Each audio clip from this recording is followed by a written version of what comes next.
పేర్ని నాని గారు మాట్లాడుతున్నటువంటి విలువల లేని రాజకీయం ఆయనలో సుస్పష్టంగా కనబడుతుంది. ఎందుకంటే గత 5 సంవత్సరాలు ఆయన భాష, ఆయన ఒక పనితనం చూసి ఈ జిల్లా ప్రజలు, అంటే రాష్ట్రం మొత్తం ఆయన తెలీదు, పేర్ని నాని గారు ఏదో అనుకుంటారు కానీ ఈ జిల్లా ప్రజలకి ప్రతి ఒక్కరికి పేర్ని నాని గారి గురించి తెలుసు.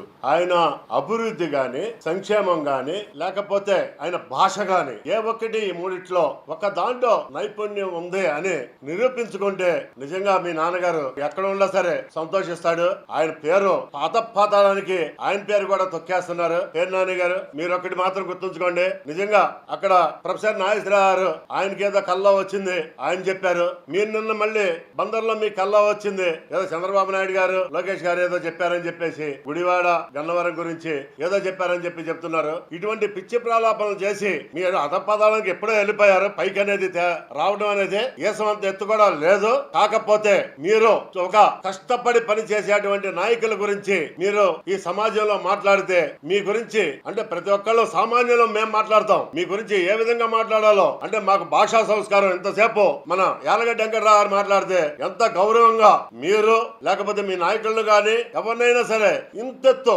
కించెత్తు మాట ఏదైనా తప్పు కనబడిందా? ఎందుకు మీరు ఆ మాటలు మాట్లాడుతున్నారు? మీరు కులం అంటున్నారు, లేకపోతే నేను గొప్ప నాయకుడిని అంటున్నారు, మినిస్టర్ అన్నారు. ఏ ఒక్కటి కూడా మీలో విలువ కనబడతలేదు. మీకు చెప్తున్నా, కాజినోలు పెట్టలేదు రాము గారు, గుడివాడలో రాము గారు కాజినోలు పెట్టలేదు, లేకపోతే భూ కబ్జాలు చేయట్లేదు అని చెప్పేసి ఆయన గురించి మీకు చంద్రబాబు నాయుడు గారు చెప్పారా?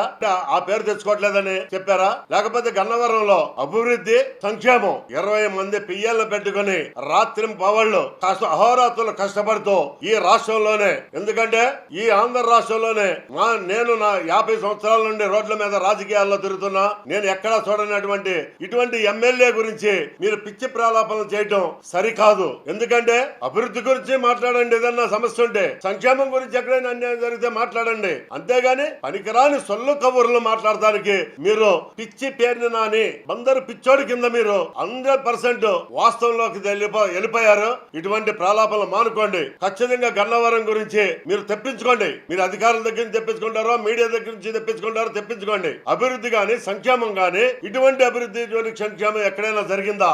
ఎందుకు చదువుకున్నటువంటి ఎన్నో వందల కోట్ల రూపాయలు వ్యాపారం చేస్తూ కష్టపడి సంపాదించుకున్నటువంటి యాలగడ్డ వెంకటరావు గారు మీరు ఏ వ్యాపారం చేస్తున్నారు? మీరు అసలు ఏదైనా వ్యాపారం చేశారా? మీకు ఇతర రాష్ట్రాల్లో వేల కోట్ల ఆస్తులు ఎలా వచ్చినాయి చెప్పండి. మీరు అటువంటి చదువుకుని కష్టపడి సంపాదించుకున్నటువంటి ఈ ఎవరైనా సరే, ఏ రాజకీయ నాయకుల గురించి అయినా సరే, విలువలు కలిగినటువంటి రాజకీయ నాయకుల గురించి మాత్రం పిచ్చి ప్రలాపనలు చేయబాకండి. ఇది కరెక్ట్ కాదు.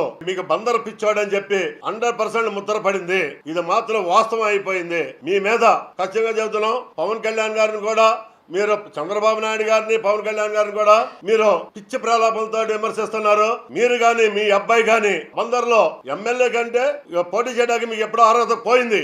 ఒక కౌన్సిలర్ గా మీరు పోటీ చేయండి. జనసేన తరఫున జన సైనికుడిని గాని, వీర మహిళను గాని పెట్టి మిమ్మల్ని అయినా సరే, మీ అబ్బాయినైనా సరే డిపాజిట్లు లేకుండా ఓడిపోయే పరిస్థితి మీకు చూపిస్తాం, మీకు శాంపిల్ చూపిస్తామని చెప్పి మీకు హెచ్చరిక చేస్తున్నాం.